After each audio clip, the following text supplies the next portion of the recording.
Shri Krishna, Shri Krishna, Shri Krishna, Shri Krishna. Gurur Brahma, Gurur Vishnu, Gurur Devo Maheshwaraha, Guru Sakshat Param Brahma, Tasmai Shri Gurave Namaha, Tasmai Shri Gurave Namaha.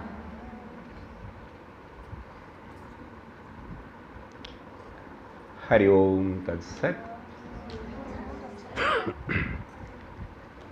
నిన్నటి మన శ్రీమద్ భాగవత కథలు దైవము కొరకు దేశము కొరకు జీవిద్దాం అనే మన యొక్క ఈ కథలకు ఒక టైటిల్ ఇచ్చాం కదా.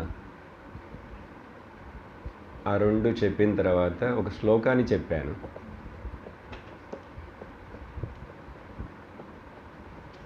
మీ అందరి అటెన్షన్ నా మీద ఉండాలి. అలా లేని వాళ్ళ యొక్క పేర్లు ముఖాలను జ్ఞాపకం పెట్టుకొని తర్వాత తెలియచేస్తాను. వాళ్ళు క్లాసుకు రావక్కర్లేదు. నిన్నేం చెప్పాను? మీరందరూ స్ట్రాంగ్గా, ఉత్సాహంగా, గట్టిగా అట్లా ఉంటే నేను స్ట్రాంగ్గా, గట్టిగా కథని బాగా చెప్తాను కదా. ఒప్పుకుంటారా? అగ్రీడ్? మరి మళ్ళీ ఈరోజు అట్లా లేరే. మీరు అట్లా లేకపోతే నాకు ఉత్సాహం తగ్గిపోతుంది. సరే, ఆ తర్వాత ఈ టైటిల్ని మీరందరూ మళ్ళీ ఒకసారి చెప్పాలి. దైవం కొరకు దేశం కొరకు జీవిద్దాం. దాని అర్థాన్ని నిన్ననే చెప్పేశాను మీకు, సులభంగా చెప్పాను. ఆ తర్వాత ఒక శ్లోకాన్ని ధ్యాన శ్లోకంగా ప్రారంభించాం. ఆ శ్లోకాన్ని మళ్ళీ ఒకసారి చెప్తాను. నేను చెప్పిన తర్వాత మీరు నాలాగే మీరు యాక్షన్ చేసేయచ్చు, చెప్పచ్చు. సచిదానందరూపాయ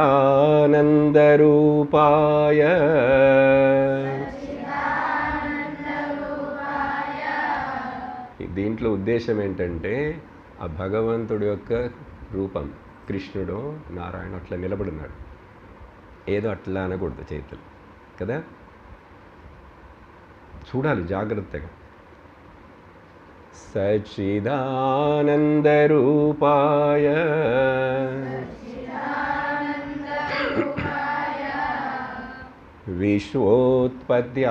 విశ్వోత్పత్యాదిహేతవే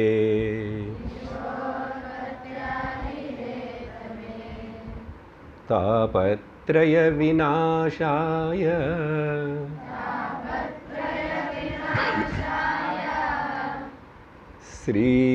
శ్రీకృష్ణాయ వయం నుమః.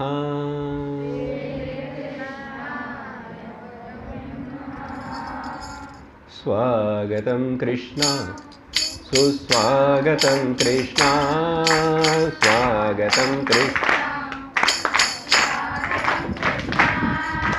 స్వాగతం కృష్ణ, సుస్వాగతం కృష్ణ, స్వాగతం కృష్ణ,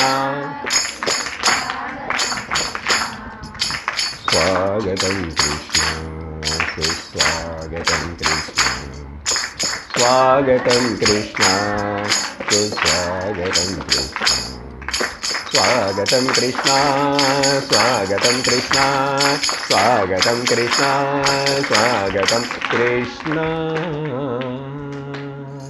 బృందావన విహారీ లాల్ కి. ఈ శ్లోకం చెప్పేటప్పుడు నేను ఎందుకు ఈ యాక్షన్ అభినయం చేశానంటే మీకు అర్థమైపోయి ఉంటుంది, కొంచెమైనా కొంతమందికైనా అర్థమైందని అనుకుంటా. అయినా సరే నేను దాని ఒక అర్థాన్ని సులభంగా చెప్తాను మీకు. సులభంగా, దేవుడికి మరొక పేరుంది. మరొక పేరా? ఎన్నో పేర్లు ఉన్నాయి. అన్ని పేర్లు ఆయనవే. దేవుడికి ఎన్నో పేర్లున్నాయి. చెప్పండి. అన్ని పేర్లు ఆయనవే. అంటే అర్థం ఏంటో తెలుసా? మనకు తెలిసినటువంటి 33 కోట్ల దేవతలు, మేము వైష్ణవులం, మేము శైవులం, ఇవన్నీ చెప్తాం. ఎన్నో పేర్లు ఆయనకున్నాయి. ఆ తర్వాత చెప్పిన లైన్ చాలా ముఖ్యం. ఏం చెప్పాను? అన్ని పేర్లు ఆయనవే. అంటే నువ్వు పెట్టుకున్నావే పేరు, చాలా మంచి మంచి అందమైన పేర్లు పెట్టుకున్నారు మీరందరూ.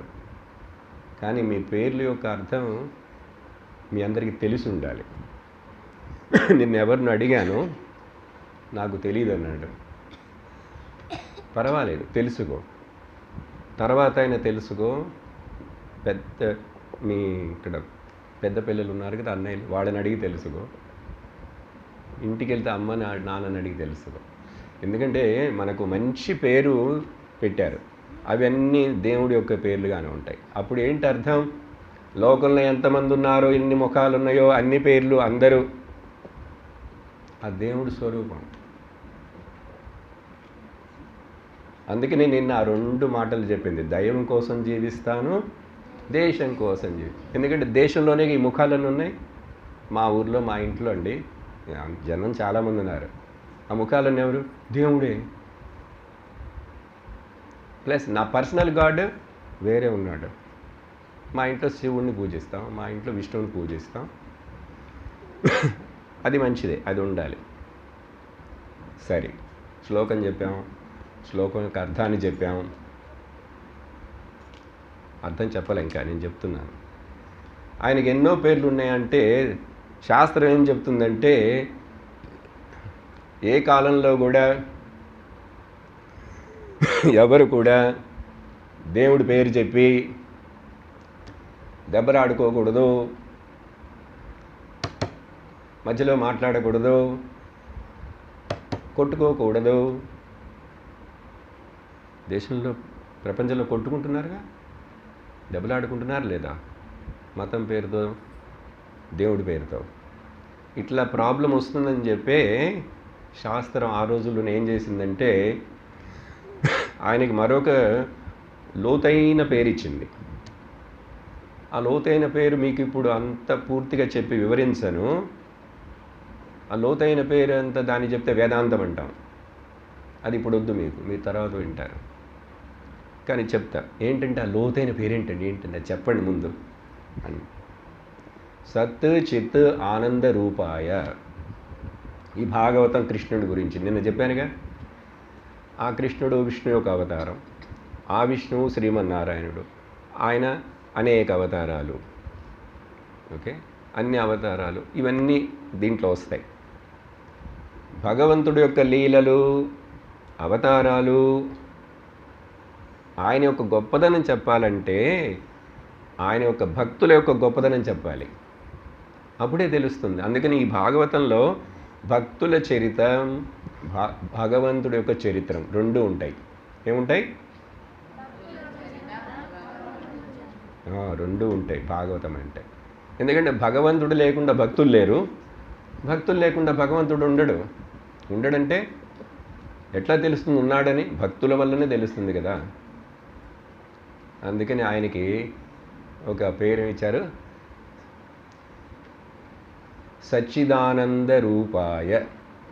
అంతవరకే తెలుసుకోండి, దాని అర్థం చెప్పను. ఇప్పుడు దీంట్లో శివుడి పేరు వచ్చిందా? వచ్చిందా? విష్ణు పేరు వచ్చిందా?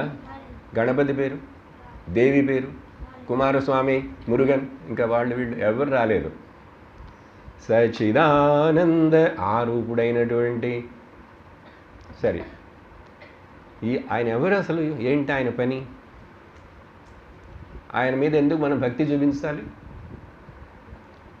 ఆయన విశ్వం మొత్తం యొక్క ఉత్పత్తికి కారణం. ఆయన ఈ ప్రపంచం మొత్తాన్ని సృష్టించటానికి కారణం ఆయన. అందుకని మనం సృష్టించలేదుగా. ఈ ఆకాశాన్ని, చెట్లని మనం సృష్టించామా? మనమే సృష్టించలేదు. గాలి, నిప్పు, నీరు, భూమి అన్నీ కూడా దేవుడి చేతనే సృష్టించబడినాయి. మీలో 50 మంది యొక్క దృష్టి నా మీద లేదు. నా దృష్టి కృష్ణుడి మీద ఉంది కాబట్టి నేను కథ చెప్పుకుంటూ వెళతాను. మరేం చేస్తాం? 3 నుంచి 4 కథ చెప్పమన్నారు, చెప్పేస్తాను. వింటారా మీరు, అర్థం చేసుకుంటారా, అది మీ ఇష్టం. ఉపయోగపెట్టుకుంటారా. ఇంత దూరం వచ్చాం క్యాంప్ అని చెప్పి, శిబిరం అని.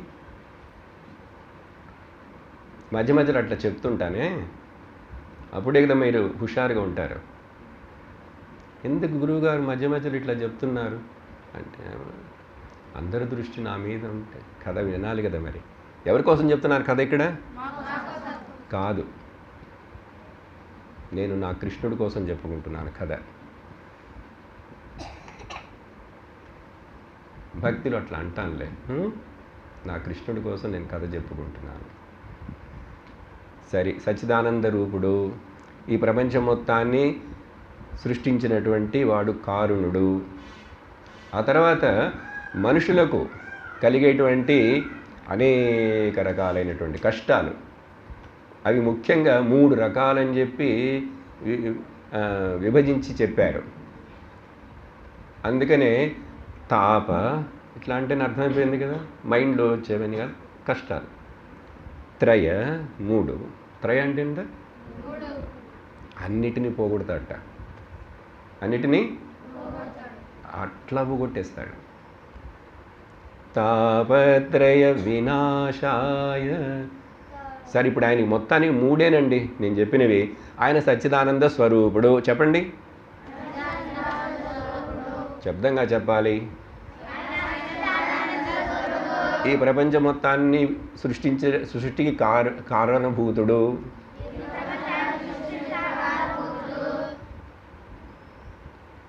జీవులని చెప్పచ్చు, మనుషులే కాదు. జీవులన్నిటి కష్టాలు ఉన్నాయి. జీవుల యొక్క అన్ని రకాల దుఃఖాలను తొలగించేవాడు. ఆయన ఒక స్వీట్ నేమ్ పెడతాం.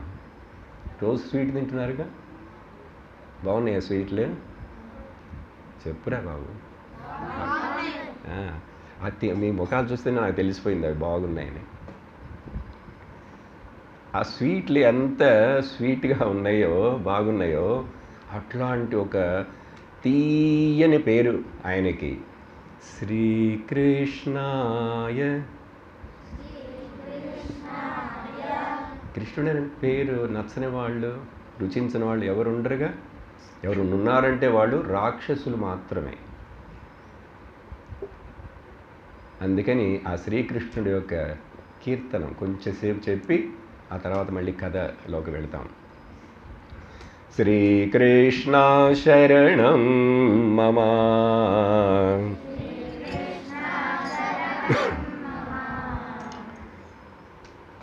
మధ్య మధ్యలో రాత్రి కూడా ఏదో భజనలు పాడుతున్నారు, ఏవో పాటలన్నీ. ఇక్కడ ఇప్పుడు భక్తి కథ, రామాయణం భాగవతం అంటే అంత భక్తిని గురించి కదా. మరి ఇక్కడ కూడా కొంచెం పాడితే మీకు హుషారుగా వస్తుంది, నిద్రపోయే వాళ్ళందరూ లేస్తారు, కొంచెం శక్తి వస్తుంది. సరేనా? మామూలుగా చప్పట్లు కొడితే చాలు, ఇష్టానికి కొట్టకూడదు. శ్రీకృష్ణ శరణం మమ. శ్రీకృష్ణ శరణం మమ. చప్పట్లు కొడితే పాడట్లేదు, పాడేవాళ్ళు చప్పట్లు కొట్టట్లేదు. శ్రీకృష్ణ శరణం మమ. శ్రీకృష్ణ. Very good. శ్రీకృష్ణ శరణం మమ. శ్రీకృష్ణ శరణం మమ. శ్రీకృష్ణ శరణం మమ.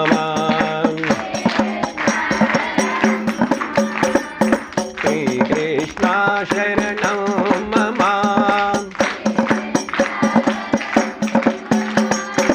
శ్రీకృష్ణ శరణం మమ.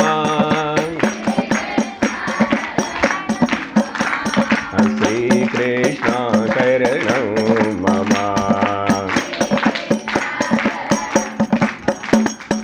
శ్రీకృష్ణ శరణం మమ. శ్రీకృష్ణ. కృష్ణచంద్ర భగవానికి. ఇప్పుడు ఆ కృష్ణుడి యొక్క కథల్లోకి వెళ్ళాలంటే మనం దానికి ముందు నిన్న ఏం విన్నాము? ఇటువంటి భాగవతము ఆ కృష్ణుడి యొక్క అనేక లీలలు చాలా వివరించి చెప్పబడినటువంటిది ఈ భాగవతం అని చెప్పాను. దీంట్లో 18,000 శ్లోకాలు ఉన్నాయని చెప్పాను. దీంట్లో 12 స్కందాలు ఉన్నాయని చెప్పాను. నేను అన్నీ రిపీట్ చేస్తున్నాను, కానీ మీరు కొంతమంది వినటమే లేదు. మళ్ళీ ఇప్పుడు కూడా విను, ఇక్కడ విను. అవన్నీ గుర్తుంచుకోవాలి. పరీక్షలు అడుగుతారు. నాకేం లేదు, పరీక్ష పెడతా అన్నారు. మీరు విద్యార్థులు కదా, మరి వేద విద్యార్థి ప్రబోధ శిబిరం పెట్టాం కదా, మరి చిన్న పరీక్ష పెట్టాలిగా. ఏం నేర్చుకున్నావు అని మరి పరీక్ష కావాలి కదా. మరి నీ ఇష్టం. ఇప్పుడే విని జాగ్రత్తగా మైండ్లో నోట్ చేసుకున్నావంటే మంచి మార్కులు వస్తాయి. సరే, ఆ 18,000 శ్లోకాల 12 స్కందాల ఈ శ్రీమద్ భాగవతము మనకు వ్యాసులు వారు రాసిచ్చారు. వ్యాసులు వారి యొక్క కొడుకైనటువంటి శుకుడు, శుకమహాముని పరీక్షిత్తుకి చెప్పాడు అని నిన్న అక్కడి వరకు ఆపాం. ఆ పరీక్షిత్తుకి ఒక శాపం వచ్చిందని కూడా కథ చెప్పాను, ఒక ఋషికుమారుడు వలన. కానీ ఆ పరీక్షిత్తు గురించి ఇంకా కొంచెం తెలుసుకోవాలి, కొంచెం తెలుసుకోవాలి. ఎందుకంటే నిన్నేం చెప్పాను, వాళ్ళమ్మ ఉత్తర పొట్టలో ఉన్నప్పుడే దైవ దర్శనమైంది ఆ పరీక్షిత్తుకి. ఎంత గొప్పవాడప్పుడు. అందుకని పరీక్షిత్తుకి మరొక పేరేంటో తెలుసా?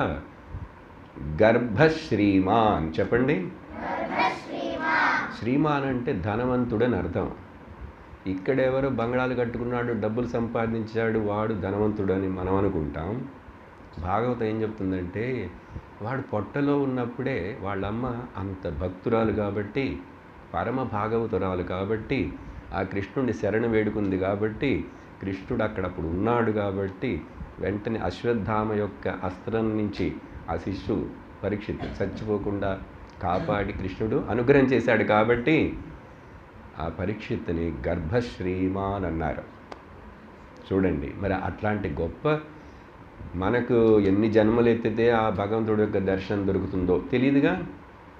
ఇప్పుడు పుట్టాం, కానీ పొట్టలోనే చూశాడు. అప్పుడు ఎంత గొప్పవాడై ఉండాలి. ఆయన గురించి కొన్ని ఇంకా 4 మాటలు చెప్పాలి. ఇప్పుడు చెప్పబోయే ఈరోజు మాటలు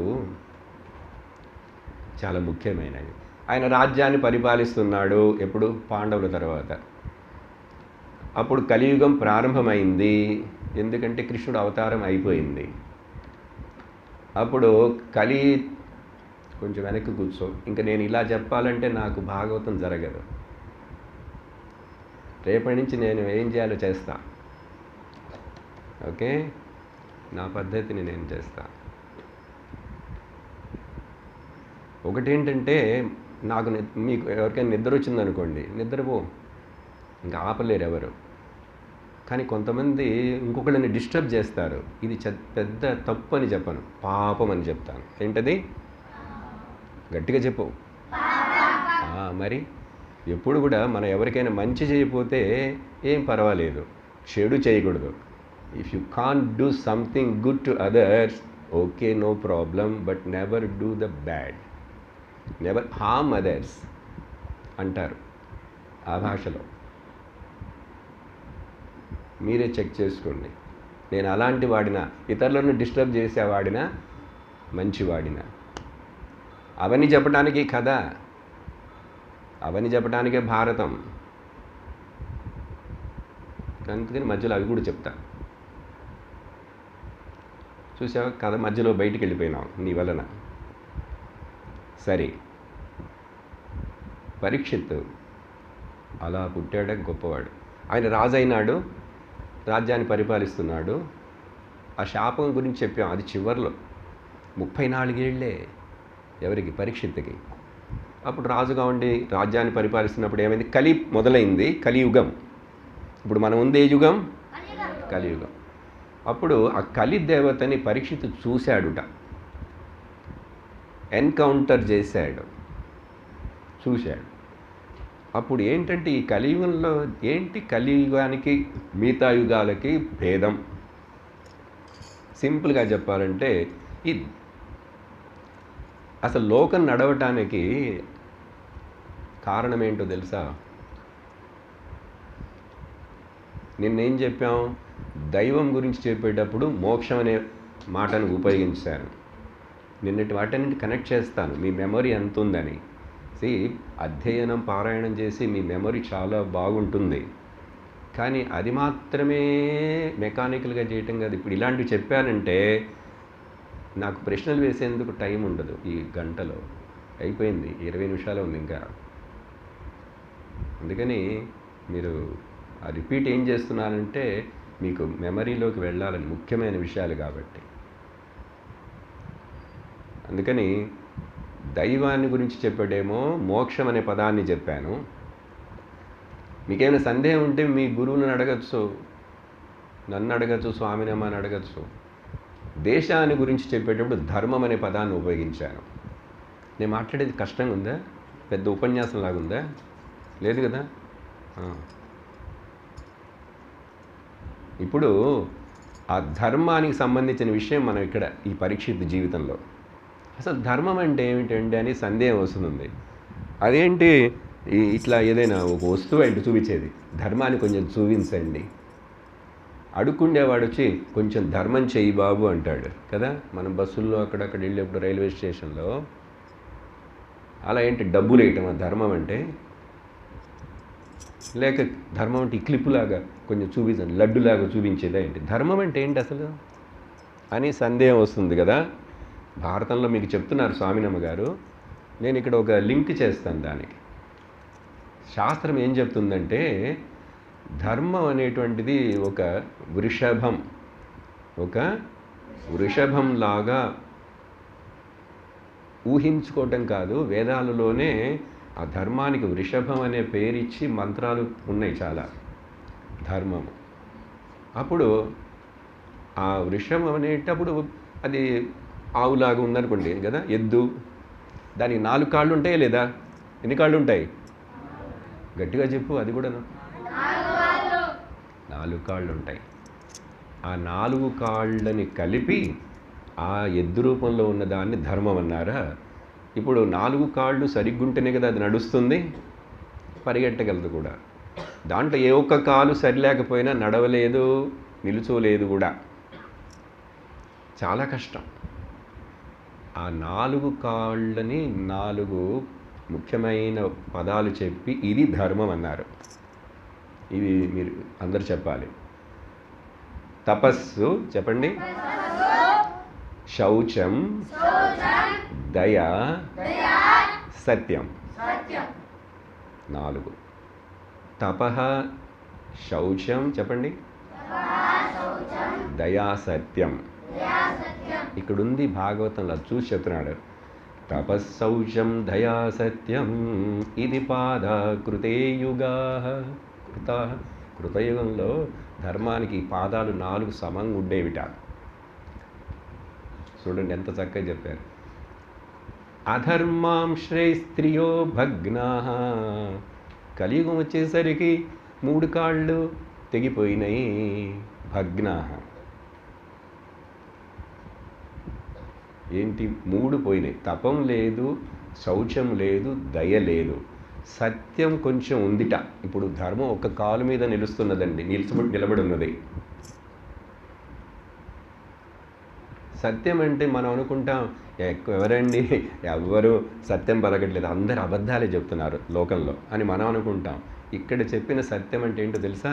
జాగ్రత్త వినండి, నేరు కూర్చోండి, మీ తొడల మీద చేతులు పెట్టి ఇట్లా వాయించుకోండి అందరూ. 1 2 3 బాగా గట్టిగా నెప్పు పుట్టాలి. అబ్బా, నిద్ర లేచేశాడు మగవాడు, పిల్లవాడు. ఓకే, మళ్ళీ వచ్చినప్పుడు ఇంకొక రకంగా వాయించుకోమని చెప్తాను. సరే, ఇప్పుడు 4 చెప్పాం చాలు.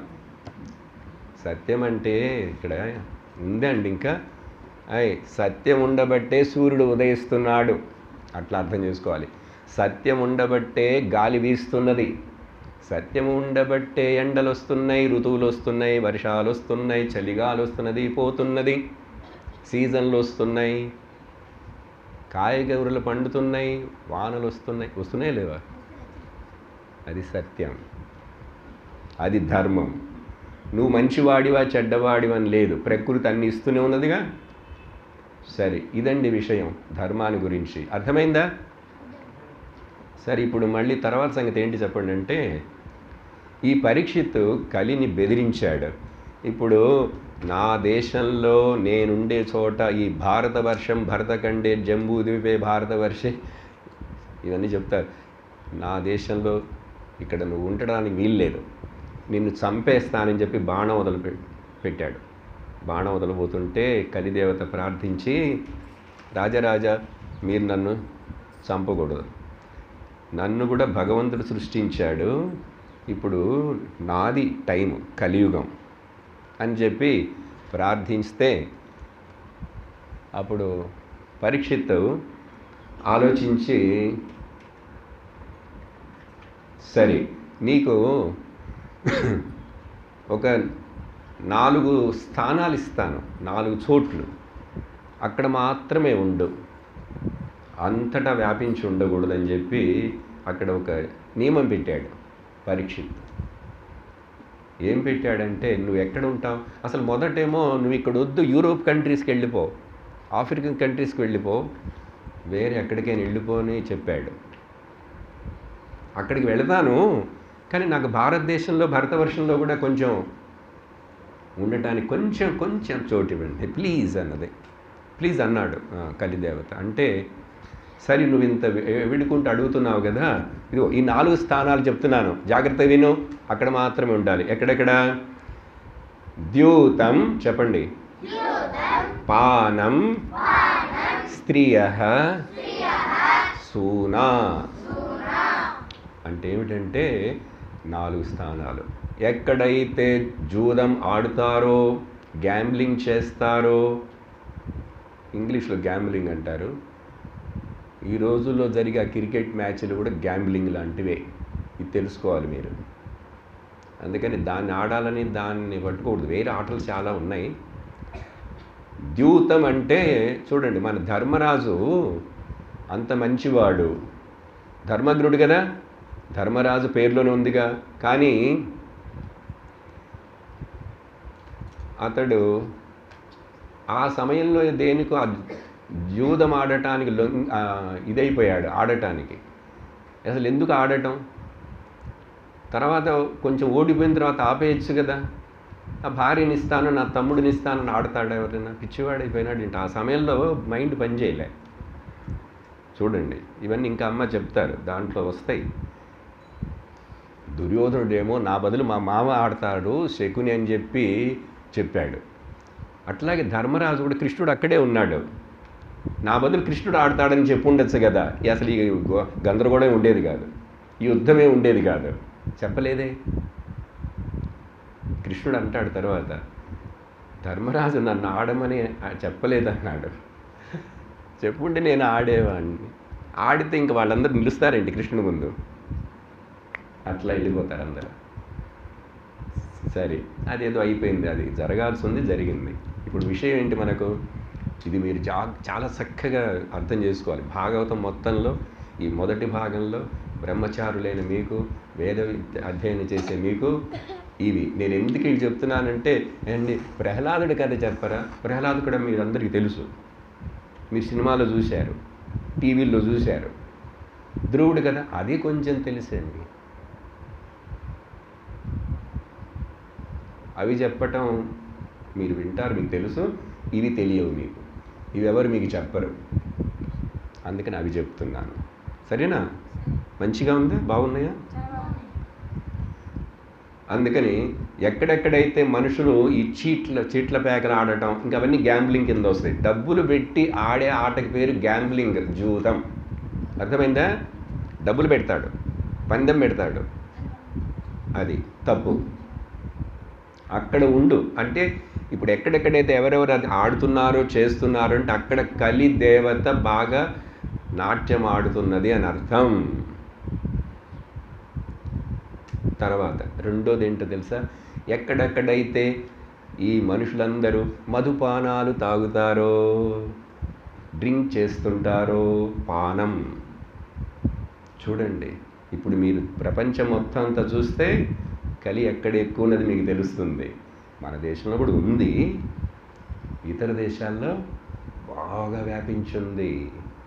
మరి ఆ ఇతర దేశాల్లో కలి అంతా వ్యాపించున్నది చూసి మనం దాని మీద వ్యామోహపడచ్చా? ఏ రోజుకి ఎన్నటికి ఎవరేం చెప్పినా కూడా అసలు దాని మీద మోజు రాకూడదు, వ్యామోహం రాకూడదు. అది చాలా ప్రమాదం, మోసం, నష్టం. మోక్షం రాదు, భక్తి రాదు. అందుకని నేను చెప్పాను కదా, మిమ్మల్ని అందరూ అనుగ్రహ భాషణలో స్వామీజీ అభినందించారు. స్వామిని అమ్మవారు, నేను, అందరూ. ఏ నువ్వు వేదాన్ని ఎన్నుకున్నావు కదా. సరే, పానం అసలు దాని వాసన కూడా రాకూడదట. అమ్మ దీని మీద కూడా మీకు చాలా సుభాషితాలు చెప్తారు. తర్వాత స్త్రియ అంటే అడ్డమైన వాళ్ళందరితోటి మగవాళ్ళు ఆడవాళ్ళు, ఆడవాళ్ళు మగవాళ్ళతో తిరగకూడదు అని అర్థం. అర్థమైందా? ఎవరు ఇష్టమైనట్లు ఇష్టం వచ్చినట్లుగా ఇష్టమైన వాళ్ళతో ఆడవాళ్ళు మగవాళ్ళు కలిసి తిరగకూడదు అని. మరి ఈ కల్చర్ కూడా, ఈ నాగరికత ఇతర దేశాల్లో ఎక్కువ. మన దేశంలో ఇంకా మన అమ్మలు అందరూ గృహిణులుగా చక్కగా ఇళ్లల్లో, నువ్వు అక్కడ కూర్చో, ఇప్పుడు వాడు ఒక్కడ నిలబడితే వీళ్ళందరూ అటు చూస్తున్నారు.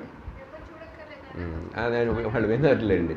అట్లానే అంతే, కూర్చోబా అక్కడ కూర్చో, అక్కడ నిద్రపోనండి. ఇంకా అట్లా చేస్తే ఇది పెద్ద క్లాస్ రూమ్ అయిపోతుంది. ఇది కథ వినేవాళ్ళు వినండి బాబు. ఇక్కడ చూడు, అందరు ఇక్కడ చూడు, ఇక్కడ చూడు నాయన, నీకోసం కదా మాట్లాడుతున్నాను. నేను ప్రేమతో మాట్లాడుతున్నాను, ఇష్టపడి మాట్లాడుతున్నాను. ఎవరు నలుగురైనా ఇవన్నీ మీరు చెవుల్లో వేసుకుంటారని నా ఆశ. నేనేం చెప్పాను ఇంకొకటి, మన ఋషులందరూ ఇక్కడ పెట్టుకున్నారు, ఇట్లా ఇచ్చారు, శిష్యులు మళ్ళీ ఇక్కడి నుంచి విన్నారు. ఇక్కడ పెట్టుకున్నారు, ఇట్లా ఇచ్చారు, ఇలా విన్నారు. నేను చెప్పినవన్నీ చెప్పాను చూడండి. ఇప్పుడు నేను సరే 3 అయిపోయినాయి. అప్పుడు జాగ్రత్తగా ఉండాలి. ఇంకొకటి, మిమ్మల్ని అందరినీ ఇప్పుడు ఏమంటున్నారు, బ్రహ్మచర్య ఆశ్రమం కదా ఇది.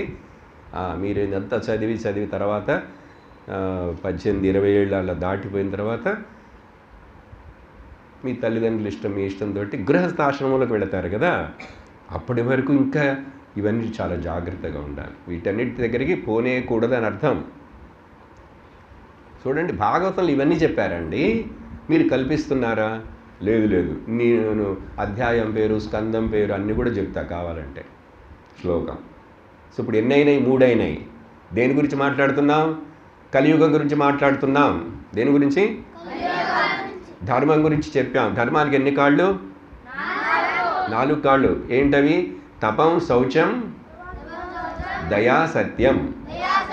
దాంట్లో మొదటి 3 లేవు, తెగిపోయినాయి. చివరికి సత్యం మాత్రమే ఉంది. సరే, కలికి 4 స్థానాలు ఇచ్చాడు. 4వది ఏంటి? ఎక్కడైతే హింస ఉందో, వైలెన్స్. మీ అందరికీ తెలుసుగా. మరి బంగ్లాదేశ్లో ఎంత కొట్టారు, ఎంత నాశనం చేశారు, చంపారు. హింస ఉండే చోటంతా కలి ఉంటుంది. మరి వాళ్ళు హింస చేస్తే మనం దానికి ప్రతీకారం చేయొద్దంటే చెయ్యాలి. అది ఎవరు చేయాలి, ఎట్లా చేయాలి అని డిప్లొమాటిక్గా రాజు ఉండాలి దానికి. అందుకనే రాజుకి మనం మేల్కొల్పాలని మీరందరూ అక్కడ యాత్ర చేశారు. నేరుగా మనం వెళ్ళాం. బ్రాహ్మణుడు యుద్ధానికి వెళ్ళక్కర్లేదు, కానీ బ్రాహ్మణుడు సమాజాన్ని మేల్కొల్పుతాడు. సమాజంలో అందరు ప్రజలు గొంతిచ్చి రాజుని మేల్కొల్పాలి. అర్థమైందా? అందుకని మనకు చాలా పెద్ద డ్యూటీ ఉంది మనందరికీ, బ్రాహ్మణులకు, వేద విద్యార్థులకు. అందుకని మీరు ఆ యాత్ర చేశారు, అక్కడ నిరసన యాత్ర చేశారు. సరే, హింస. సో 4 ప్లేసులు ఇస్తే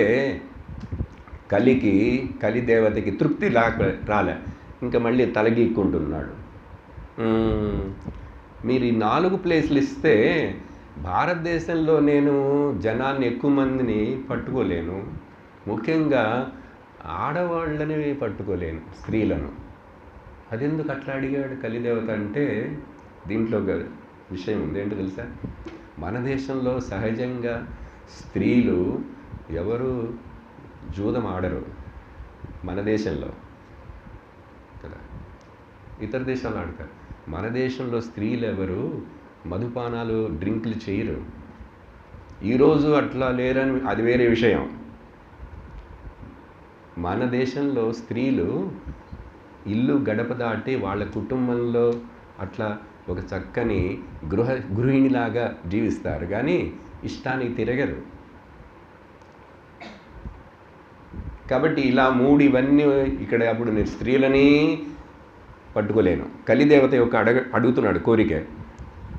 అప్పుడు సరే అని చెప్పి పరీక్షిత్తు, సరే ఇంకొక 4 ప్లేసులు ఇస్తాను, 4-5 అక్కడ ఉండు అన్నాడు.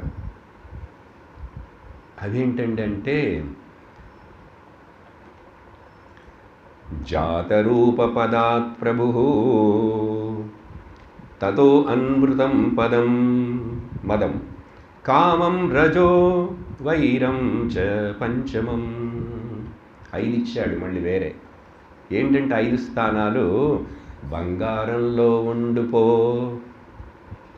బంగారం అంటే ఇక్కడ డబ్బులని అర్థం. డబ్బులు పిచ్చిగా జనానికి, ఆడవాళ్ళకి బంగారం పిచ్చి ఎక్కువ ఉంటుంది కదా, అది ఇలా చెప్పాడు. తర్వాత ఏమో అబద్ధం చెప్పే చోట ఉండిపో. ఎవరైతే గర్వంగా మదంతో ఉంటారో, యారోగెన్స్ తోటి ఉంటారో అక్కడ కలి ఉంటుంది. అలాగే ఎవరికైతే సో మచ్ డిజైర్ కామంతో ఉంటారో అక్కడ ఉండు. రజోగుణంతో ఉంటారో అక్కడ ఉండు. అట్లాగే వైరం అంటే ఎప్పుడు పోట్లాట, ద్వేషం పడతారు, అక్కడ ఉండు. ఇలా కొన్ని స్థానాలు ఇచ్చారు. ఇప్పుడు దీని యొక్క అర్థం ఏంటంటే, ఇది ముఖ్యం. ఇన్ని చెప్పాను, అర్థమైంది అనుకుంటా. ఇవన్నీ చెప్పి ఇక్కడ సుఖమహాముని చెప్తున్నారు, ఈ 5ని కూడా వేదం చదివేవాళ్ళు, బ్రాహ్మణులు, గురువులు, ఏ 5 అంటే పైన చెప్పిన 4 ఈ 5 మొత్తం, వీటిని పక్కం విశేషత. ఈ శ్లోకం చదవనా చక్కగా ఉంటుంది. అధైతాని సేవేత అధైతాని న సేవేతం బుభుషు పురుష క్వచిత్ విశేషతో ధర్మశీలః రాజా లోకపతి గురు. ముగ్గురికి వెరీ స్ట్రిక్ట్ ఇన్స్ట్రక్షన్ ఇవ్వబడుతున్నది. ముఖ్యంగా ఈ విషయాల పక్కకు ధీరుడైనటువంటి ధర్మగ్రుడైనటువంటి రాజు, లోకపతి అంటే చిన్న చిన్న రాజులు, భూపతులు వాళ్ళు, అండ్ గురు స్థానంలో ఉన్న ఒక వ్యక్తి ఇటువైపు ఇటువంటి చెడు విషయాల పక్కం వెళ్ళనే కూడదు. అర్థమైందా? చూడండి ఎంత చక్కటి ఉపదేశం. సరే, ఇది ఆ పరీక్షిత్ యొక్క విషయం. నిన్న ఇవాళ ఎక్స్ట్రా చెప్పాను. నిన్న మనం ఎక్కడున్నాం? యాక్చువల్గా పరీక్షిత్ తోటి గంగానది తీరానికి వచ్చాం. ఎక్కడికి వచ్చాం? గట్టిగా చెప్పు. పరీక్షిత్ ఎందుకు వచ్చాడు? శాపం ఇవ్వబడింది పరీక్షిత్కి. 7 రోజుల్లో శరీరం, అతని ప్రాణం వదిలేస్తాడు. ఇప్పుడు 7 రోజుల్లో నేను మరి భగవత్ స్మరణం చేయాలి, నాకు కృష్ణ కథ ఎవరు చెప్తారని చాలా కోరికతోటి గంగానది తీరానికి వస్తే, భగవంతుడు అలా వెతుక్కుంటూ వచ్చిన భక్తుడికి దోవ చూపుకుంటూ ఉంటాడా ఏంటి? తప్పకుండా చూపిస్తాడు కదా. అప్పుడు సుఖమహామునుల వారు యదృచ్ఛయ అట్లా వచ్చేసారు. యదృచ్ఛయ అంటే అకస్మాత్తుగా, సడన్లీ. పరీక్షిత్ కేవలం ప్రార్థన చేస్తున్నాడు అంతే, ఆ గంగ ఒడ్డున కూర్చొని. కానీ పరీక్షిత్ గంగ ఒడ్డుకు వచ్చేసరికి అనేక మంది ఋషులందరూ కూడా అక్కడ కూర్చొని ఉన్నారట. ఇదేంటి ఆశ్చర్యం? వాళ్ళకెవరు చెప్పారు ఈయన వస్తున్నాడని? ఎవరు వాట్సాప్ మెసేజ్ ఇచ్చారు? అసలు ఈయనేమో తప్పు పని చేసి ఆ ఋషి మెడలో పాము వేసి శాపం తీసుకొని దుఃఖం ఇంకా ప్రాణం వదిలేస్తాడు 7 రోజుల్లో. ఇక్కడికి వచ్చి కూర్చుంటే ఈ రాజును చూడటానికి వచ్చారా? ఈయన్ని ఓదార్చడానికి వచ్చారా? ఇలా ఆశీర్వదించడానికి వచ్చారు? ఎందుకు వచ్చారు? అనేక మంది ఋషులు. ఆ లిస్ట్ అంతా చదివితే నిద్రపోతారు మీరు. అన్ని పేర్లు ఉన్నాయి ఇక్కడ. అంతమంది ఋషులు అక్కడ కూడున్నారు గంగ ఒడ్డున. అదేంటి ఆశ్చర్యంగా ఉందే. కానీ పరీక్షిత్ వాళ్ళందరికీ నమస్కరించి, నన్ను ఏం అడగకండి, ఎందుకు ఇట్లాంటి తప్పు పని చేశావని కానీ ఏది అడగద్దు. నేను ఇప్పుడు ఇంక 7 రోజుల్లో శరీరాన్ని వదిలేయబోతున్నాను. నాకు ఇప్పుడు మీరెవరైనా మీకు తెలుసు ఉంటే, మీకు చెప్పాలని ఉంటే నాకు ఆ కృష్ణ కథ చెప్పండి, కృష్ణ కథ చెప్పండి అన్నారు. కృష్ణ కథ, కృష్ణ కథ, కృష్ణ కథ. చూడండి ఎంత ఇష్టం పరీక్షిత్తుకి.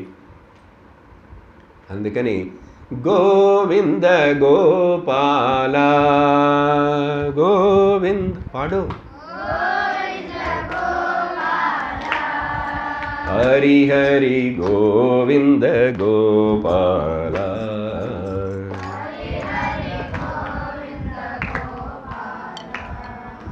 గోవింద గోపాల హరి హరి గోవింద గోపాల.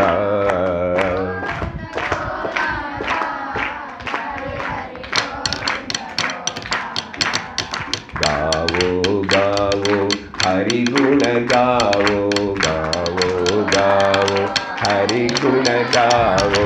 జయ హరి గోపాల, జయ హరి మాధవ గోపాల, హరి హరి మోహన గోపాల.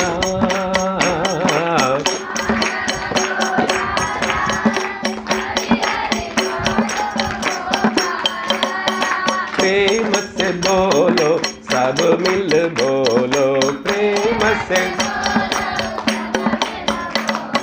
जय हरि गोपाल, जय हरि गोपाल. गोविंदा हरि हरि गोपाल, हरि हरि शब्दंगा. गोविंदा हरि हरि गोपाल, हरि हरि गोविंदा गोपाल. गोविंदा हरि हरि गोपाल, हरि हरि गोविंदा हरि हरि गोपाल, हरि हरि गोविंदा गोपाल, गोविंदा गोपाल, गोविंदा गोपाल, गोविंदा गोपाल, गोविंदा गोपाल, गोविंदा. చెప్తూనే ఉండండి, చెప్తూనే ఉండండి. గోపాల మీరు అది చెప్తుండాలి. గోవిందా గోపాల్ అదే చెప్తుండండి. గోపాల గోపాల గోపాల గోపాల. కృష్ణచంద్ర భగవానికి. ఈరోజు ఆ కృష్ణుడు మన హృదయంలో ఉదయించాడు, జన్మించాడు, పుట్టాడు. నిజమైన కృష్ణాష్టమి ఎప్పుడో తెలుసా? ఎప్పుడైతే ఆ కృష్ణుడి మీద ప్రేమ భక్తి మనకు లోపల హృదయంలో కలుగుతుందో అది కృష్ణ జన్మాష్టమి. అప్పుడు నాకు ప్రతిరోజు భక్తి ఏనండి అంటే ప్రతిరోజు కృష్ణ జన్మాష్టమినే. ముఖ్యంగా రేపు మన క్లాస్లో మన భాగవత కథలో రేపు కృష్ణుడు పుట్టబోతున్నాడు. రేపు కృష్ణుడు పుట్టడానికి ముందే ఈరోజు మన హృదయంలో ఆల్రెడీ జన్మించాడు. ఇదేంటి అర్థం కాలేదు, ఏం చెప్తున్నారు? అది ఇక్కడ భాగవతంలో ఉంది. ఎట్లా అంటే కృష్ణుడు దేవకి గర్భంలో ఆ జైల్లో జన్మించటానికి అర్ధరాత్రి అష్టమియానికి 12 గంటలకి రాత్రి జన్మించటానికి ముందు దేవతలందరి హృదయంలో భక్తి వచ్చి వాళ్ళందరూ ఆ కృష్ణుడి గురించి ప్రార్థిస్తారు. అలాగే మనం ఈరోజు ఆ కృష్ణనామం నారాయణ నామం చెప్పి ఆ కృష్ణుడిని మన హృదయంలో పుట్టాడు. సో రేపు మన కథలో కృష్ణ జన్మ ముఖ్యంగా ఇంకా ఆ తర్వాత కృష్ణుడు పుట్టాడంటే ఏం చేస్తాడు? ఇంకా ఆడుతూనే ఉంటాడు కదా. కృష్ణ లీలలు చూద్దాం రాబోయే కొన్ని రోజుల్లో. ఆ కృష్ణ లీలలు కథ ఎన్ని చూడగలమో కొంచెం కొంచెంగా చూస్తాం. ఓం చివర్లో చెప్పే పాట పాడదాం చప్పట్లు కొడుతూ,